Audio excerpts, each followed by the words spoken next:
Toronto শহরে হঠাৎ করে যদি বাইরে থেকে 3 লাখ লোক এসে ঢুকে পড়ে, কী অবস্থা হবে বলেন তো? এখন প্রায় 28 লাখের মতো লোক বসবাস করে এই শহরে। 28 লাখের এই শহরে TTC, bus terminal, bus stoppage, বিভিন্ন জায়গায়, মার্কেটে, রাস্তায় গাড়ি চালাতে গেলে, 401-এ হাইওয়েতে গাড়ি চালাতে গেলে কি একটা অবস্থা তৈরি হয় সেটা আমরা জানি। এখন এর বাইরে যখন নতুন করে 3 লাখ লোকের হঠাৎ করে এসে থাকতে শুরু করবে, যদিও সেটি শর্ট টার্ম, তাহলে অবস্থাটা কি হবে? না, এটা কোনো কল্পনার বিষয় নয়। এই ঘটনাটি ঘটতে যাচ্ছে বলে সিটি অফ টরন্টো একটা হিসাব করেছে। আপনারা জানেন যে আগামী জুন মাসে যে ফিফা ওয়ার্ল্ড কাপ অনুষ্ঠিত হতে যাচ্ছে।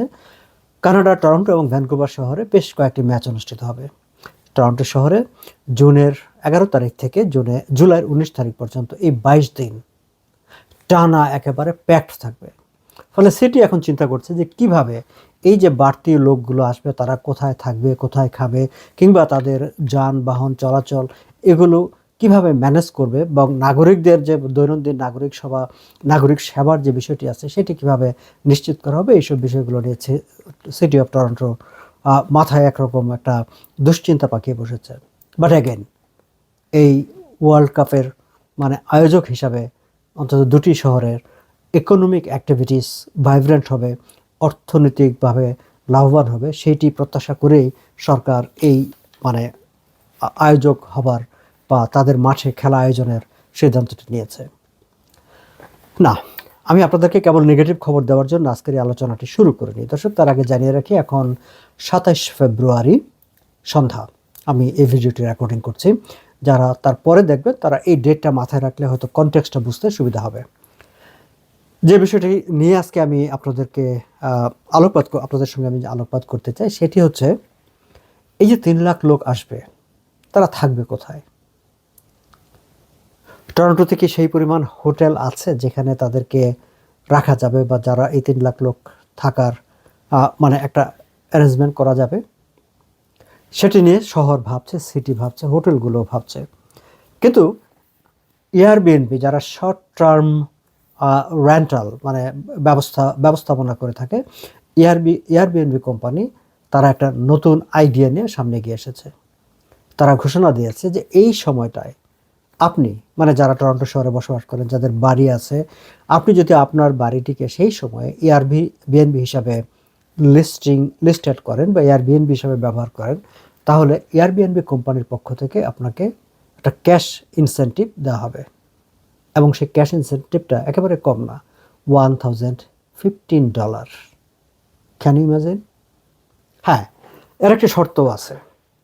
সেই শর্তটি যাওয়ার আগে আমি এই জায়গাটা একটু আলোচনা করে নিই। বর্তমানে আপনারা জানেন যে অনেকেই টরন্টো শহরে সিটির একটা নির্দিষ্ট নিয়ম আছে, সেই নিয়ম মেনে অনেকে তার বাড়ি এয়ারবিএনবি হিসাবে লিস্টেড করতে পারে। সেখানে বিশ্বের বিভিন্ন দেশ থেকে কিংবা অন্য শহর থেকে কিংবা এই শহরের মানুষ কেউ এসে হয়তো শর্ট টার্মে 1 রাত 2 রাত বা কয়েক রাত বা কয়েকদিনের জন্য তারা থাকলো, তারপরে চলে গেল, এরকম একটি ব্যবস্থাপনা। বর্তমানে প্রায় এই শহরে টরন্টোতে 7,245টি রেজিস্টার্ড শর্ট টার্ম ইউনিট আছে, বাড়ি। সেটি বিভিন্ন সাইজের বা বিভিন্ন আয়তনের হতে পারে, বা total in terms of number 7,245 unit listed as Airbnb with the Airbnb companies. এবং এই যেগুলো লিস্টেড আছে তাদের 85%-এরই হচ্ছে আপনার ভাড়া পার নাইট হচ্ছে $500 নিচে। এখন এয়ারবিএনবি কোম্পানি বলছে যে কোনো নাগরিক টরন্টো শহরে বসবাস করেন, কেউ যদি তার বাড়ি ওই সময়ে যে সময়টায় ফিফা ওয়ার্ল্ড কাপ চলবে সেই সময়টা তার বাড়ি যদি এয়ারবিএনবি হিসাবে লিস্টেড করে, তাহলে সে $1,015 ক্যাশ রিওয়ার্ড তাকে দেওয়া হবে। এবং তাকে অবশ্যই, যিনি লিস্টেড করবেন তাকে অবশ্যই 31 জুলাইয়ের মধ্যে অন্তত তার প্রথম গেস্ট তাকে রাখতে হবে। যদিও খেলা শুরু হবে জুনের 19 থেকে 19শে জুলাই পর্যন্ত খেলাটা চলবে, কিন্তু 31 জুলাইয়ের মধ্যে কেউ এই গেস্ট তার এয়ারবিএনবিতে মানে তার বাড়িতে রাখলেন, তারা এর জন্য এন্টাইটেল হবেন। আরেকটি শর্ত হচ্ছে এটা তার ফার্স্ট টাইম এয়ারবিএনবি লিস্টিং হতে হবে। অর্থাৎ আপনি এখন ইতিমধ্যে আপনার বাড়িটা এয়ারবিএনবি হিসেবে লিস্টিংয়ে দেওয়া আছে, আপনি বিভিন্ন সময় সেখানে গেস্ট আসছে, থাকছে, চলে যাচ্ছে, তারা তো ওই সময় থাকবেই। এই যে আপনারা তো সেই 7,245 যে লিস্টিং আছে তাদের একজন, ফলে আপনাদের জন্য কিন্তু এই ইনসেনটিভটা থাকবে না। এই ইনসেনটিভটা থাকবে তাদের জন্যই যারা এই যে জুনের 11 থেকে খেলাটা শুরু হচ্ছে, ফিফা ওয়ার্ল্ড কাপ শুরু হচ্ছে, এই সময়ে যারা ফর দ্য ফার্স্ট টাইম এয়ারবিএনবিতে নিজের বাড়িটাকে লিস্টিং করছেন, তারাই কেবল এই ক্যাশ রিওয়ার্ডের জন্য বিবেচিত হবেন। আরও একটা শর্ত আছে, পুরো বাড়িটাকে ছেড়ে দিতে হবে। বিষয়টা এমন না যে আপনি একটা রুমে থাকলেন, একটা দুইটা রুম আপনি এয়ারবিএনবি হিসাবে শর্ট টার্ম রেন্টাল হিসাবে লিস্টেড করে দিয়ে সেখানে গেস্ট রাখলেন। No, you will not be rewarded, you will not be entitle for the $1,015 cash reward from Airbnb company. পুরো বাড়িটাই আপনাকে ওই সময়ে এয়ারবিএনবির জন্য ছেড়ে দিতে হবে। সেটা আপনি 1 রাত দেন, 2 রাত দেন, 3 রাত দেন, বা পুরো 22 দিন দেন, গেস্ট আসবে গেস্ট যাবে, সেভাবে যেভাবেই করেন না কেন, কিন্তু ওই সময়টায়। সো একটা শর্ত হচ্ছে যে আপনাকে এটা ফার্স্ট টাইম এয়ারবিএনবি লিস্টিং হতে হবে, ফুল বাড়িটা আপনাকে ছেড়ে দিতে হবে, এবং 31 জুলাইয়ের মধ্যে যারা ফার্স্ট গেস্ট রাখবেন তারা এই ক্যাশ রিওয়ার্ডের জন্য এন্টাইটেল হবে।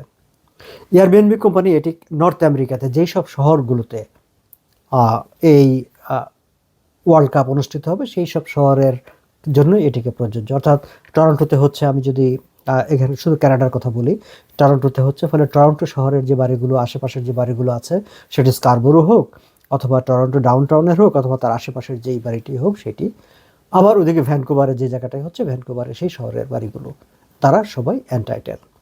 সো দর্শক, যারা নিজের বাড়ি নিয়ে একটা মানে এই ওয়ার্ল্ড কাপের সময় মনে করেন যে একটু বাড়তি টাকা $1,000 মতো ইনকাম করে নেবেন, একটা মানে রিওয়ার্ড হিসাবে নেবেন, আপনি যখন এয়ারবিএনবিতে আপনার বাড়ি দেবেন তখন তো সেটার একটা ভাড়া আপনি পাবেনই, কিন্তু এর বাইরে বাড়তি $1,000 $1,050 একটা ক্যাশ রিওয়ার্ড সেটা পাবেন, তারা এই চিন্তাটা করতে পারেন।